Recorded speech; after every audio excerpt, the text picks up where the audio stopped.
Okay, so I'm going to move back and forth between some problem sets and this PowerPoint, and we're going to talk about calculating doses for oral medications. And you guys will have a couple labs this week that will cover this information. So to start, um, we want to make sure that you understand the ratio, proportion, and dimensional analysis, dose calculation. You really can do either or, and you really want to pick whatever's best for you.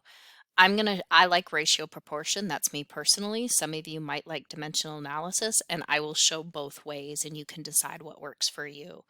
But first of all, you need to compare a readily available medication with a particular strength. So really the strength consists of a vehicle and an active ingredient, which is really your ratio, which is the parts over a whole. Your active ingredients is parts, and then the vehicle, the whole total amount to get a desired dose. So a vehicle, which you may be aware of, is an inert or inactive media, such as the syrup, an elixir, a powder, a cream. Those are your vehicles. And then an active ingredient is the biological active component of the medication.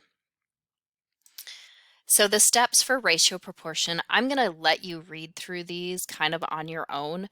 But really, I did post this PowerPoint so you can see it, but you really want to follow these steps. And if you want to print this up and keep it next to you when you do that, you can. I will kind of talk through them as I go. So first off, let's take an example. The first thing you want to do, here's our problem. A physician has ordered 370 milligrams of medication, and you have on hand 10 milliliter vial of solution containing 250 milligrams per 3 milliliters. How many milliliters will you measure out? So the first step is you want to identify the question. What is it asking? It's asking how many milliliters will you measure out? So this is your X variables and your units is milliliters. How many milliliters? You want to put that here. So X milliliters, because we don't know what that is. The next step is you want to identify the prescriber's amount and circle it. So what is the prescriber wanting? Well, the physician wants 370 milligrams. So I would circle 370 milligrams and then identify what is available in the pharmacy and underline it. So what is available in the pharmacy? There on hand, we have a 10 milliliter vial solution containing 250 milligrams per 3 milliliters. So that's what we have on hand right here. Next, identify extraneous information, stuff you really don't need, and cross it off. So in this problem, it is not important that there's 10 milliliters in that vial. We don't need to know that. We're just figuring out a dose. We're not figuring out a total amount or how many doses are in a vial or anything, so we don't need that. So you can cross that off. So next, look and estimate your answer. So if there are 250 milligrams in 3 milliliters in your vial of medication, and your doctor wants 370 milligrams, is there going to be more than 3 milliliters or less? Well, since 370 is higher than 250, we should have a higher number than 3 milliliters. So you have to figure out it's going to be higher than that. So if your answer ends up being less than 3 milliliters, that wouldn't make sense. Next, set up your problem. So here's your problem. You have 250 milligrams per 3 milliliters, and we're going to set that equal to 370 milligrams per X milliliters. And then you're going to cross multiply and divide, the bat and the ball. So you're going to take 370 times 3, which ends up being 1,110, and you're going to divide that by 250, which gives you 4.44 milliliters. And then you want to rounds to the 10th place, so your answer is 4.4. And that's how you figure that out. With dimensional analysis, the steps are the same as solving the word problems in ratio proportion, but let's take a look at that. The one thing you've got to remember is that you want to set your units opposite of the numerator and denominator.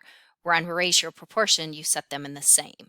So here, a physician orders 750 milligrams dose of amoxicillin. You have 150 milliliters of a 250 milligram per 5 milliliter oral suspension. How many milliliters will you prepare to fill this order? So what do you need to know? X milliliters. You're figuring out milliliters. So that's your first step. What does the physician want? The physician wants 750 milligrams. So circle that. And the pharmacy has 250 milligrams per 5 milliliters. So you want to underline that. What is extra information? The 150 milliliters, so you can cross that off. And we will need more than 5. So our next thing is looking at this. If there's 250 milligrams per 5 milliliters and we want 750, are we going to need more or less than 5 milliliters? We're going to need more, right? Probably about 3 times more. So we should get an answer higher than 5 milliliters, otherwise it's wrong. So to set up a dimensional analysis, you want to solve by starting by making these opposite of each other. So start with your physician order, which is 750 milligrams. And on the top, you want to put 5 milliliters, and on the bottom, 250 milligrams, because you want to cross off your milligrams.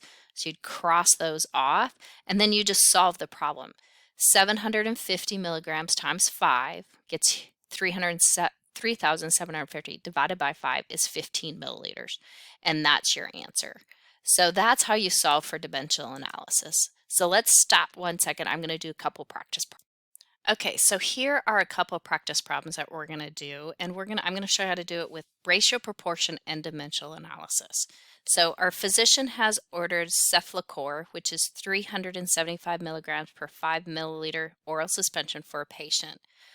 A 100 milliliter bottle is prepared and is labeled to administer 7.5 milliliters twice a day for 5 days. How many milligrams will the patient receive in each dose? So first off, our unknown is X milligrams. Like, how many milligrams are we going to receive per dose? Okay. And what is our physician order? Well, this is our physician order right here. And what do we know? We know that we are to prepare, there's a 100 milliliter bottle is prepared and is labeled to administer 750 milliliters twice a day for 5 days. Okay, so we know that, and this is extra information. I don't believe we need that. So how many milligrams is in the patient? So to set up a ratio proportion, we want to start with what we know, and we know there's 375 milligrams per 5 milliliters. I'm going to set that equal to, remember, I want to keep my units matching. My X milligrams is on top because I do not know that. And we are going to take how many milligrams in a dose? There's milliliters in a dose, 7.5 milliliters twice a day for 5 days. So 7.5 milliliters per dose. We're calculating milligrams in the patient to receive in each dose. So this looks right, okay? So we're going to cross multiply and divide. We're going to multiply the bat and divide by the ball. So you're going to grab your handy dandy calculator. You're going to go at 375 times 7.5 equals, and you're going to divide that by 5, and our answer ends up being 562.5 milligrams. And does that make sense? I forgot that step. If we're doing 7.5 milliliters and this is 5, our number should be higher than this, which makes sense. So this actually makes sense, and that's the correct answer. Okay, now for dimensional analysis, we have the same information, but instead of starting with what we know, we start with where we're going. So we want the one part we do not know. So start with 7.5 milliliters. And then you want to put that, and you want to flip this. You want to put 5 milliliters over 375 milligrams, because we're wanting to figure out milligrams. That's our X, right? So we want to set them opposite of each other so we can cross them off. And then your math is the same. 7.5 times 375. So grab your handy dandy calculator, and you're going to 7.5 times 375 equals, and we're going to divide that by 5, and our answer ends up being the same at 562.5 milligrams. And those are your 2 ways to do that. Let's do one more so you guys can see the practice. Okay, so our pharmacy stock carbamazepine oral suspension is 100 milligrams per 5 milliliters. So that's what we have on stock. Our patient is to take 0.5 grams of this medication, and how many milliliters will we prepare? So we need to know milliliters. We don't know that, okay? Now, we're figuring out milligrams, and our order is here, right here, and what we have in stock is here. Do we have any extra information? No, we do not. We don't have any extra information. But I can tell you I noticed this. This is measured in milligrams, and this is measured in grams. And does that work? No, we got to convert so that they match. So I'm going to make this into milligrams. So I want to start by converting this into milligrams. So 0.5 grams, and I'm going to milligrams, so I'm going smaller. I'm converting in the metric system, and I'm going smaller. So if I'm going smaller, I move my decimal point to the right 3 spaces. So 1, 2, 3. So it should be equal to 500 milligrams. Or I can set it up as a dimensional analysis. I can do 3 or 5.5 grams, and there's 1 gram in 1,000 milligrams. Okay, cross off my grams, and you can take your handy dandy calculator and put 0.5 times 1,000 is 500. So it's the same answer. So now we know we have the same. So this is the same. So I'm going to change this to 500 milligrams. So I know that's what I'm working with. Okay, now our units all match. So now we can begin. So what do I know? I know there's 100 milligrams per 5 milliliters. And I'm going to set that equal to 500 milligrams over our unknown of X milliliters. And we're going to cross multiply the bat, divide by the ball. 500 times 5 divided by 100 equals 25 milliliters. 25 milliliters is our answer. Okay, now we can set this up as dimensional analysis as well. We've already calculated this, so we want to start with our 500 milligrams. 500 milligrams. Milligrams on the top, or on the bottom, milliliters on the top, because we're calculating milliliters. Excuse me. We have 100 milligrams right here. We're looking right up here, 100 milligrams to 5 milliliters. We can cross that off, and now we just solve. So 500 times 5 equals, divided by 100 equals 25. And that's your answer. So those are your 2 ways to do ratio, proportion, and dimensional analysis when you're calculating medication. Okay, these next problems are pretty simple. It's really determining the quantity to dispense for a solid oral form. I'm not going to do any practice problems because I think this one's pretty simple when you look at it here on the screen, but the quantity to dispense is not always indicated by on a prescription order. So sometimes you got to figure that out and determine the quantity to dispense by calculating a patient's daily need over a duration of time. So an example is sometimes they'll have these really strange ones. Like this would be for like a type 2 diabetic who's taking like a drug like metformin, and it says to take 2 tablets before breakfast, 1 tablet before lunch and dinner, and 1 tablet at bedtime. So determine the quantity dispensed for 30-day supply. So the first thing you want to do is determine the number of tablets per day. So they're taking 2 at breakfast, plus 1 at lunch, plus 1 at dinner, and plus 1 at bedtime. That's 5 tablets they're taking each day. So if they're taking 5 tablets per day, you multiply that by the total days, and it's 150 tablets. So that's how you calculate on a solid dosage form. Now, if you're doing an oral, a liquid oral dose, an oral medication forms, they're a little bit different. You have solutions and suspensions. A solution is a liquid dose form that is mixed from 1 or more solutes and dissolved into a solvent. So like a saline solution, a sodium chloride is dissolved into water to make a saline solution. The solvent is the substance in which the solute is dissolved. So it's like the liquid component, like the water.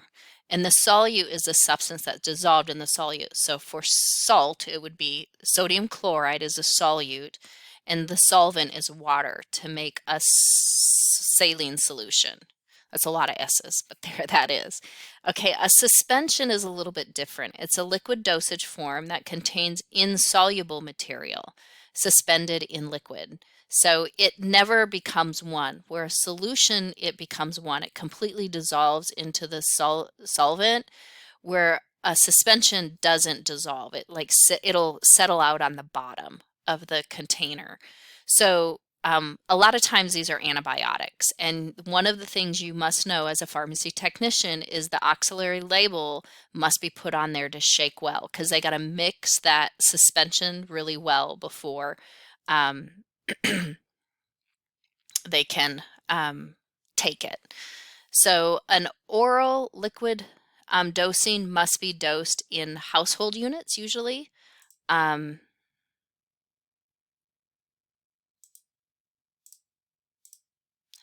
So usually we see them in tablespoons, teaspoons, or fluid ounces. And you got to convert that. So you got to know your conversions between the metric system into the household system.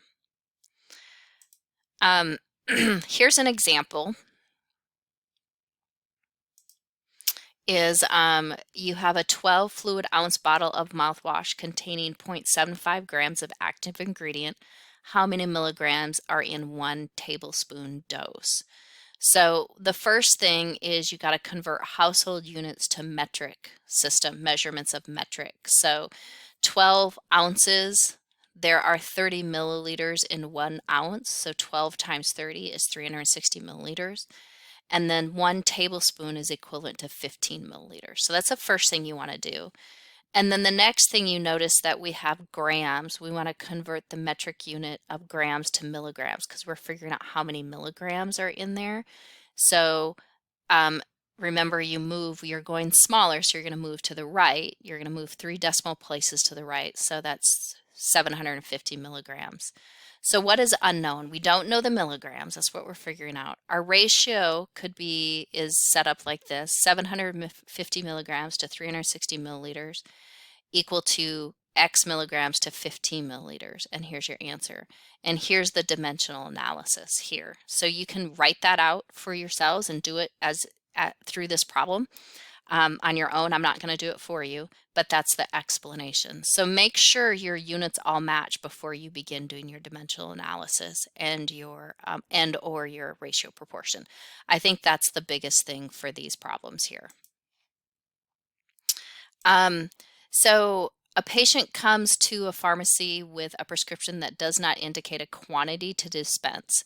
So a prescription states the following: amoxicillin 125 milligrams per 5 milliliters. They want 1 teaspoon 3 times a day for 10 days. What is the total volume of medication to dispense? So how much are we going to give the patient according to this? So the total volume to dispense are unknown. We don't know that. So how much are they taking each day?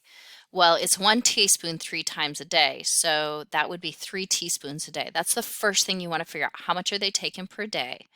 And then because you're in household units, you got to convert that to milliliters. You got to convert it to metric system. So 1 teaspoon is 5 milliliters. So 3 times 5 is 15 milliliters per day. That's how much you're taking each day. And for how many days? 10 days. So that's your ratio proportion that you're going to set up. So you're going to do 15 milliliters per day is equal to X milliliters for 10 days. So 15 milliliters per day for 10 days is 150 milliliters. And that's how you calculate your day supply or your quantity to dispense in a liquid oral. You're just working with milliliters instead of tablets. So determining pediatric dose using dosing tables. Dosing tables is a guide that indicates an age range and or a weight range with corresponding doses. You often see them on over-the-counter packaging for products used for children under the age of are older than the age of 2. So like a 2-year-old, you got to contact your physician, but usually you'll see that.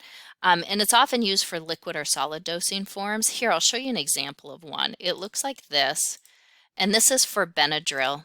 And you can see they give liquid Benadryl. So below this weight, they want you to consult your doctor, but at this weight, you can calculate it. You can do chewables, tablets. Not recommended, obviously, for children at a certain weight because they'll choke on them. But here's a problem. If a patient weighs 16 kilograms, how much liquid Benadryl would be given?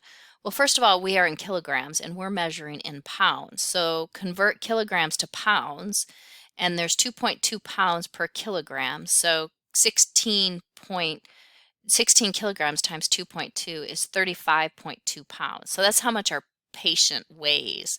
According to the dosage chart, the patient would receive how much?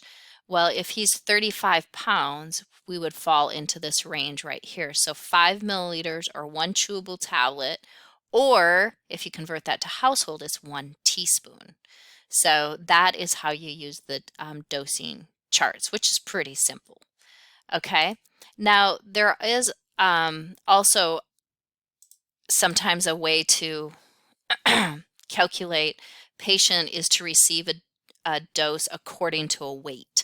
And this is how we calculate that. So a patient to receive 0.4 milligrams per kilogram.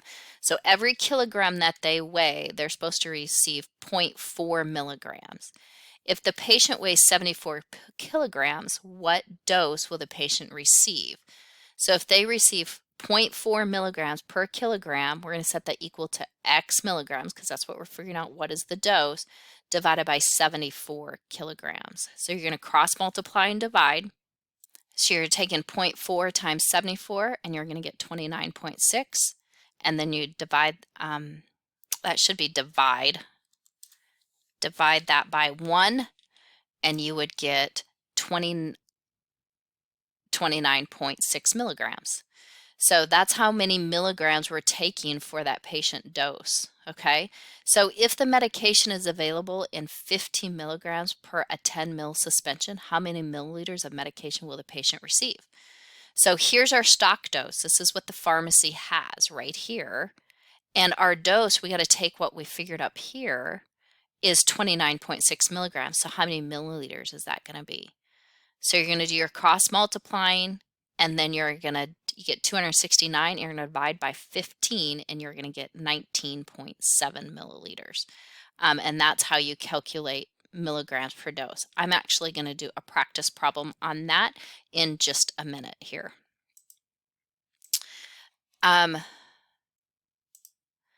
The last thing I want to talk about before I end this is the body surface area and what is calculating body surface area.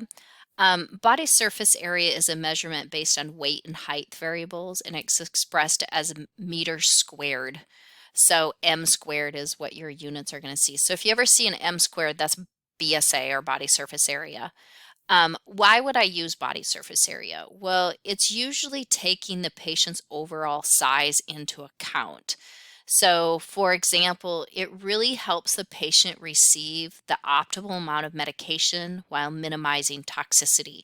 And we often see it in antibiotic drugs like vancomycin that has a really high toxicity rate on infants or babies, because if you're working with a premature baby, I think it's really important to get your dosing perfect, and the body surface area is going to matter. Another one is chemotherapy. It's really going to make a difference with chemotherapy because we want to make sure we're killing off the cancer cells but not putting the patient in too much toxicity.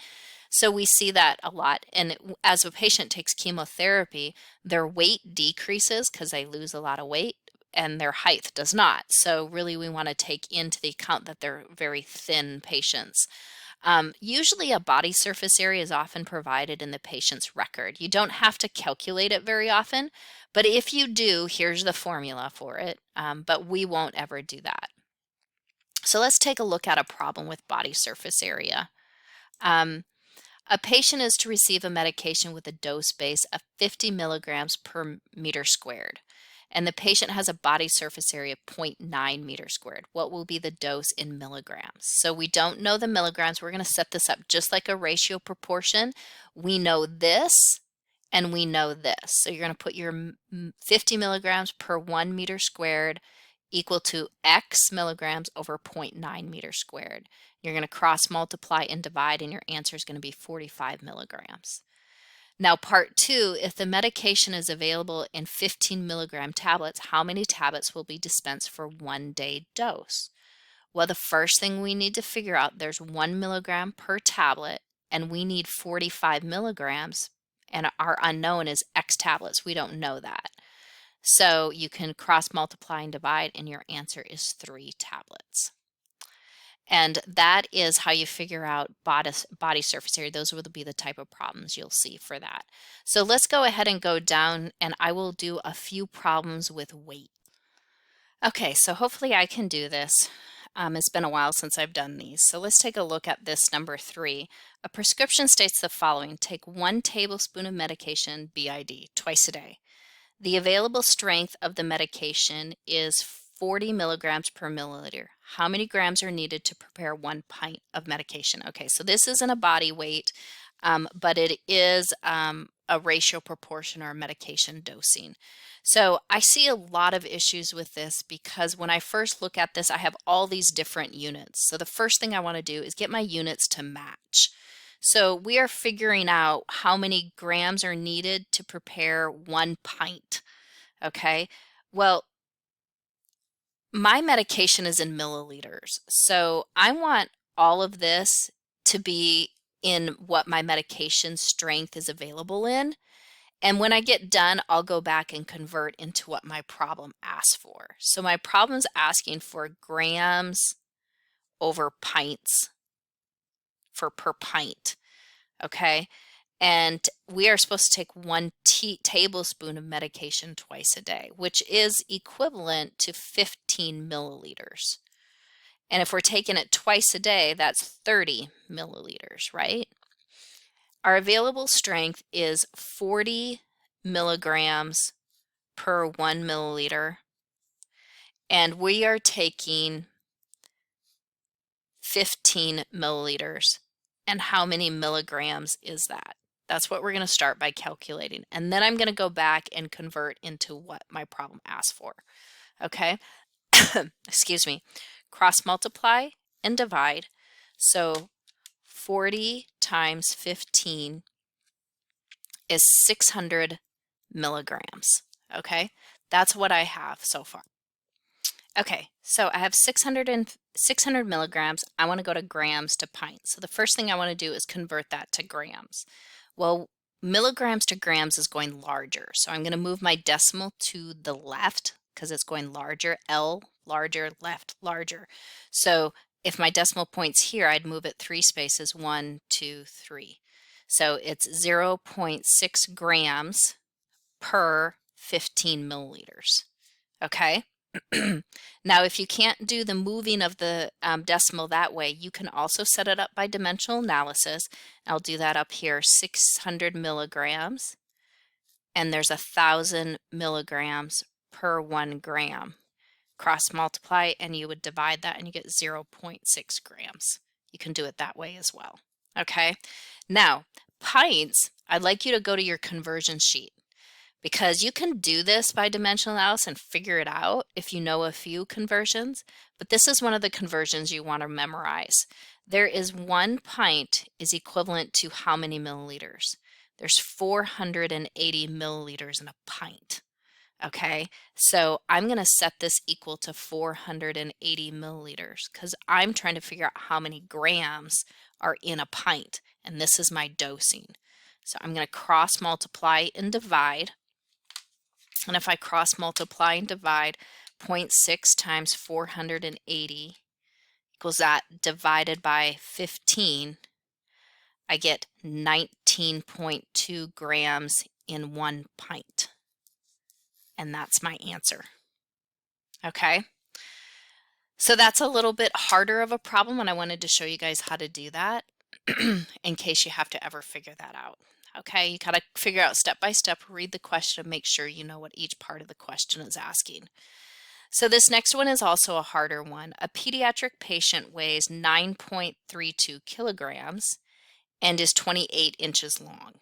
The manufacturer of ibuprofen has recommended a dose of 5 to 10 milligrams per kilogram every 6 to 8 hours. And the physician has ordered 125 milligrams every, whoops, I think that's supposed to be 6 hours, every 6 hours. Okay? So the first thing we need to do is calculate the minimum daily dose of the pediatric patient. Well, our minimum dose range is right here. This is what we have recommended, and this is the minimum, and this is the maximum. So 5 milligrams per kilogram is the minimum. So our minimum is 5 milligrams per 1 kilogram. And what does our patient weigh? Our patient weighs 9.32 kilograms. So how many milligrams is our patient going to receive on the minimum daily dose? So we're going to cross multiply and divide. So 9.32, oops, try that again. 9.32 times 5 equals 48.6 milligrams. That's our answer for the minimum dose. Okay, so now let's look at our maximum dose. Our maximum dose is 10 kilograms or 10 milligrams per 1 kilogram. Okay, and we're going to set that equal to our patient, X milligrams over 9.32 kilograms. We're going to cross multiply and divide. 10 times 9.32 equals 93.2 milligrams. That's our maximum dose, okay, every 6 to 8 hours. So is the physician's dose within the recommended range? Our physician is right here. You can give it every 6 to 8 hours. He has it every 6 hours, so that's okay. He wants to give 125 milligrams every 6 to 6 hours. Well, here's our range, 4.6 mg to 93.2 mg. And our physician wants to give 125 mg. Is that within the range? No, it's not. It's way high. So no, it's not a safe dose. It's not in the safe range, okay? So that's a no. And then the next question is, how many milligrams will be prepared for 1 prescription dose if the product is available in 100 milligrams per 5 milliliter suspension? So how many milliliters will be prepared for 1 prescription dose? Okay, so I'm going to use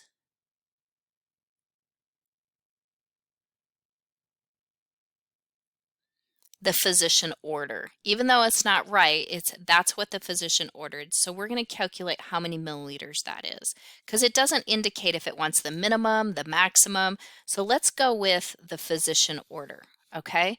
So 125 milligrams, okay? But we don't know how many milliliters that is. We know this. We know this, and we are figuring out how many milliliters. So we don't know our milliliters, but we know that. So 100 milligrams per 5 milliliters, and our physician wanted 125 milligrams. How many milliliters is that? So we're going to cross multiply and divide. So 125 times 5 divided by 100 equals 6.25 milliliters. That's how much our patient would get according to that physician order.